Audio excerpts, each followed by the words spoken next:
আপনি কি একজন ফ্রিল্যান্সার, ডেভেলপার বা প্রফেশনাল যিনি লিঙ্কডইনে একটি ব্র্যান্ড তৈরি করতে চান? তাহলে একটা প্রশ্ন, আপনার লিঙ্কডইন প্রোফাইলে ভেরিফিকেশন ব্যাচ আছে তো? কেননা আজকের দিনে একটি ভেরিফিকেশন ব্যাচ শুধু একটি ব্যাচই না, এটা বিশ্বস্ততার সাইন, যা আপনাকে হাজারো ফেক প্রোফাইলের ভিড়ে আলাদা করে উপস্থাপন করে। লিঙ্কডইনে একটি ভেরিফিকেশন ব্যাচ মানে ক্লায়েন্ট আপনাকে বিশ্বাস করে, রিক্রুটার আপনাকে খুঁজে পায়, আর আপনি পাবেন আলাদা একটা ইমেজ। আজকের ভিডিওতে আমি আপনাদেরকে দেখাবো কিভাবে কমপ্লিটলি ফ্রিতে লিঙ্কডইনের প্রোফাইলকে ভেরিফাই করা যায়। মূল ভিডিওতে যাওয়ার আগে যারা এখন আমার চ্যানেলটি সাবস্ক্রাইব করেননি, দ্রুত চ্যানেলটি সাবস্ক্রাইব করে নিন, তাহলে এরকম ইম্পর্টেন্ট সব ভিডিও আপনি আপনার টাইমলাইনেই পাবেন। লিঙ্কডইন আইডি ভেরিফাই করার জন্য আপনার অবশ্যই গভর্নমেন্ট কোনো আইডি কার্ড থাকতে হবে, যেমন পাসপোর্ট হতে পারে বা আপনার এনআইডি কার্ড হতে পারে। আমি আমার আইডিটাকে ভেরিফাই করার জন্য আমার পাসপোর্ট নিয়ে নিয়েছি। আর যেহেতু আমাদের গভর্নমেন্ট আইডি কার্ড দিয়ে ভেরিফাই করতে হবে, তাই গভর্নমেন্ট আইডি কার্ডে আমাদের নামটা যেভাবে আছে ঠিক এইভাবেই আমাদের নামটাকে পরিবর্তন করে নিতে হবে। তা আমি এখন আমার এই নামের মধ্যে ক্লিক করতেছি। আমি চলে আসব আমার যেই প্রোফাইল, এই প্রোফাইলের হোম পেজে। এইখানে আসার পর যদি আইডি ভেরিফাই না থাকে তাহলে আমরা এরকম একটা অপশন দেখতে পারবো। তো ভেরিফিকেশন ব্যাচ অ্যাড করার জন্য আমাদের কিন্তু এক্সট্রা পে করতে হবে না, এটা আমরা ফ্রিতেই করতে পারবো, ভয় পাওয়ার কিছু নেই। তা আমি এখানে অ্যাড ভেরিফিকেশন ব্যাচ এই বাটনটিতে ক্লিক করছি, আমাকে এইখানে নিয়ে আসা হবে। এরপর বাকি প্রসিডিউরটুকু আমাকে আমার মোবাইল থেকে করতে হবে। চলেন আমরা মোবাইলে যাই।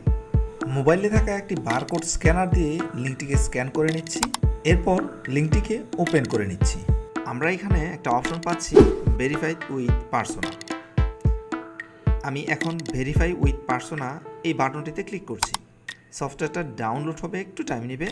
আমি এখানে কান্ট্রি সিলেক্ট করব, অলরেডি আমার কান্ট্রি সিলেক্ট আছে, দুইটি টিক চিহ্ন দিয়ে দিব। এরপর কন্টিনিউ বাটনে ক্লিক করব। আমাকে বলতেছে যে এই যে দেখেন এখানে যে আইকনটি দেখাচ্ছে, এই রকমের আইকনটা আমি আমার আইডি কার্ডে দেখতে পাচ্ছি কিনা।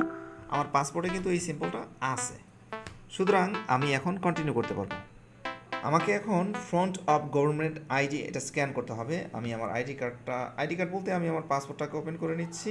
ক্যামেরা যে বাটনটি আছে এই বাটনটিতে ক্লিক করছি, ওয়েল ইউজিং দিস অ্যাপ। তারপর এটা আমি এখানে ধরছি, ইউজ দিস ফটো। আমি এই বাটনটিতে এখন ক্লিক করছি। আমার পাসপোর্টের সমস্ত ইনফরমেশনগুলো এখানে চলে আসছে, একটু দেখে নেব সব ঠিকঠাক আছে কিনা, তারপর অ্যাকসেপ্ট অ্যান্ড কন্টিনিউ।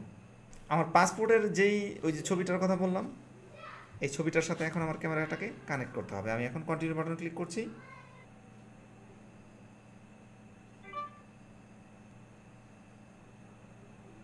হ্যাঁ, আমাদের NFC verification done.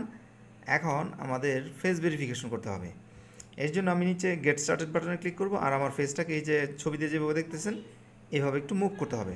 Let's see.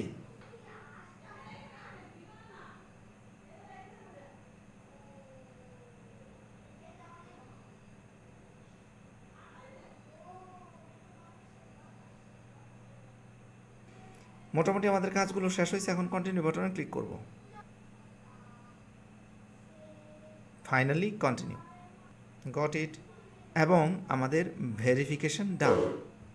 আমরা যদি আবার হোমে চলে যাই, এই যে এখন আমরা দেখতে পারবো আমার নামটার পাশেই এখন একটা ভেরিফিকেশন ব্যাচ চলে আসছে। এই যে ভেরিফিকেশন ব্যাচ চলে আসছে আমার নামের পাশে। এই ভেরিফিকেশন ব্যাচটা থাকার কারণে এখন আমার এই আইডি দিয়ে যার সাথেই কমিউনিকেশন করি না কেন সবাই ট্রাস্ট করবে, ধরে নেবে যে এই লোকটা ফেক না। এছাড়াও বিভিন্ন সময় ক্লায়েন্টসরা ইম্পর্টেন্ট কোনো কাজ থাকলে তারা দ্রুত সময়ে কাউকে হায়ার করার জন্য সার্চ করে, এবং আমার যেই স্কিলগুলো আছে এই স্কিলগুলোর কোনোটা যদি তার প্রয়োজন হয়, এখানে যদি 5টা আইডি চলে আসে, 5টা আইডি থেকে যদি আমার আইডিটা ভেরিফাই থাকে, ক্লায়েন্ট কিন্তু সর্বপ্রথম আমাকে নক করতে স্বাচ্ছন্দ্য বোধ করবে। তো এই হচ্ছে আইডেন্টিটি ভেরিফিকেশনের অ্যাডভান্টেজ। আর আশা করছি আমার এই আজকের ভিডিওটি আপনাদের কাছে ভালো লেগেছে এবং সহজ মনে হয়েছে। দেখা হচ্ছে পরের ভিডিওতে নতুন কোনো টপিক নিয়ে। সে পর্যন্ত সবাই ভালো থাকুন, সুস্থ থাকুন, সেই প্রত্যাশায় আজ বিদায় নিচ্ছি। আল্লাহ হাফেজ।